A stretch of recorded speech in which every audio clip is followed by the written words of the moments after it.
আমার সকালের কাজটা কিন্তু শুরু হয়েছে সেই সকাল ৬টা বাজে, এখন বাজে ১০টা। আর এখন থেকেই আপনাদের সাথে ভিডিওটা শুরু করলাম। স্বপ্নিল স্কুল থেকে চলে এসেছে আর ওর জামা কাপড়গুলো এভাবে আর কি খুলে রেখে দিয়েছিল। এখন এগুলোকে ধুয়ে দিব, যেহেতু অনেক ঘেমে গেছে। এগুলো যদি এখন না ধুয়ে দিই তাহলে তিলে পড়ে যাবে, দাগ হয়ে যাবে।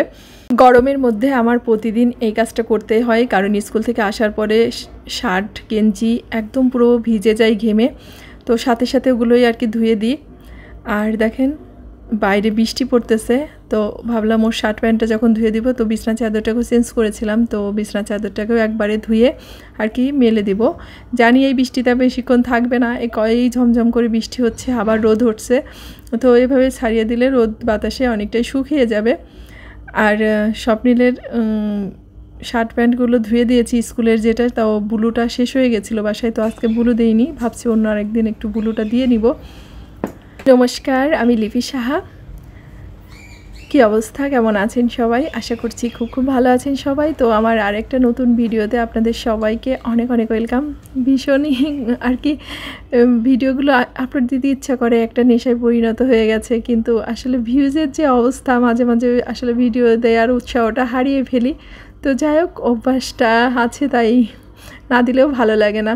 তো চলে আসছি রান্নাঘরে। তো চুলাটাকে এখনও পর্যন্ত চেঞ্জ করা হয়নি, ওই চুলাটাতেই রান্না করতেছি, কারণ চুলার ওভেনগুলো ভালো আছে, মানে গ্যাসের চুলাটার উপরের গ্লাসটাই ভেঙেছে, কিন্তু চুলাটা ঠিকঠাকভাবে কাজ করতেছে, তাই আর কি চেঞ্জ করা হচ্ছে না। তো চারিপাশে এইভাবে গ্লাসগুলো একাই খুলে খুলে পড়তেছে, একটু সাবধানে কাজ করতে হচ্ছে।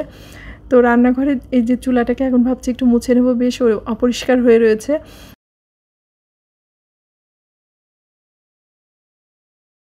তো এদিকে হচ্ছে দুপুরে রান্নাটা বসিয়ে দিয়েছি, কারণ স্বপ্নিলকে নিয়ে আবার দুপুরে বেরিয়ে যেতে হবে কোচিংয়ে। তো দুপুরে আজকে বললো যে ডিম খাবে সবাই, তো আর কি ডিম রান্না করব, আলু দিয়ে পেঁপে দিয়ে আর কি ডিম রান্না করব। আর ডালটাও রান্না করেছি, তো সেটাও হয়ে গেছে। তো ওদিনকে বলেছিলাম না যে এই ডিমগুলোতে 2টা করে কুসুম হয়, তো সেই ডিমগুলো আজকে রান্না করতেছি।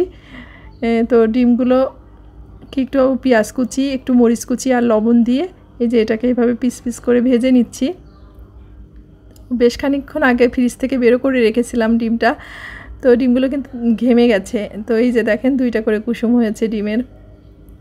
তো রান্নার অনেক তাড়াহুড়ো রয়েছে, অনেক ব্যস্ত আর কি। এখন আসলে ভিডিওতে ভিউ হয় না, সেটাও একটা কথা, প্লাস অনেক ব্যস্ততা বেড়ে গেছে ছেলেকে নিয়ে, একটু দৌড়াদৌড়িটার পরিমাণটা বেশি। তো ওই ভিডিও করা বা ভিডিওটা এডিট করে আপলোড দেওয়া, এটাও অনেক কষ্টের হয়ে যাচ্ছে যত দিন যাচ্ছে। তারপরেও একটু গ্যাপ হলেও মাঝে মাঝে আর কি দিচ্ছি ভিডিওগুলো, তো আর কি ব্যাপার। তো এদিকে ডিমের তরকারিটাও প্রায় হয়ে আসছে।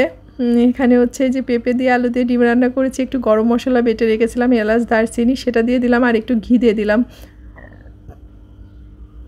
তো এটাকে নামিয়ে এখন প্রায় 1:30টা মতো বেজে গেছে, তো আমার স্নানটা করা হয়নি।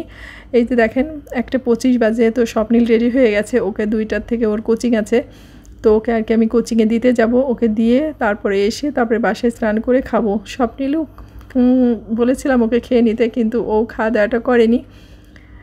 আসলে সবসময় যে এত ব্যস্ততা, এত কষ্ট, এই কষ্টগুলোকে না সত্যি কষ্ট বলে মনে হয় না। এই কষ্টের মধ্যেও এক ধরনের স্বস্তি কাজ করে, কারণ এর মধ্যে একটা আশা থাকে, মানে নিজেদের সন্তানকে প্রতিষ্ঠিত করা বা তাদের সামনের দিকে এগিয়ে যাওয়ার যে অধ্যায়টা শুরু করেছি, তো সেটাকে ঠিকঠাকভাবে পৌঁছে দেওয়া আসলে আমাদের তো মা বাবা হিসেবে সবারই কর্তব্য থাকে। তো এতটা কষ্ট হলেও আর কি সেই কষ্টটার মধ্যে খুব একটা বেশি খারাপ লাগে না, এটাকে স্বস্তি বলা যায়, মানে কষ্টের মধ্যে একটা স্বস্তি আসছে বলতে পারেন। তো এখন ভর দুপুরবেলা ভীষণ গরম, জানেন তো, বাইরে রোদও উঠেছে প্রচুর। তো যেতে যেতে এই যে মনসা পূজা আমাদের এখানে আবার 3-4 দিন রাখে, তো মনসা পূজা অনেকে বিসর্জন দিচ্ছে, অনেকে আবার পরে দিবে বিসর্জন। তো ওই যে পূজা করতেছিল, তাই যেতে যেতে আর কি ভিডিওটা করলাম।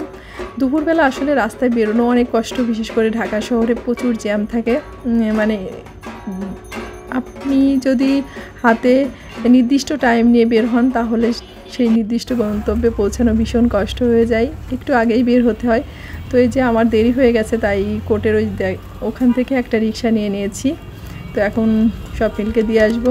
তো আজকের ভিডিওটা এই পর্যন্তই। সবাই ভালো থাকবেন, সুস্থ থাকবেন, আর অবশ্যই সাবধানে থাকবেন। ভিডিওটা ভালো লাগলে অবশ্যই একটা লাইক কমেন্ট করবেন। ভালো থাকবেন সবাই, দেখা হচ্ছে নেক্সট ভিডিওতে।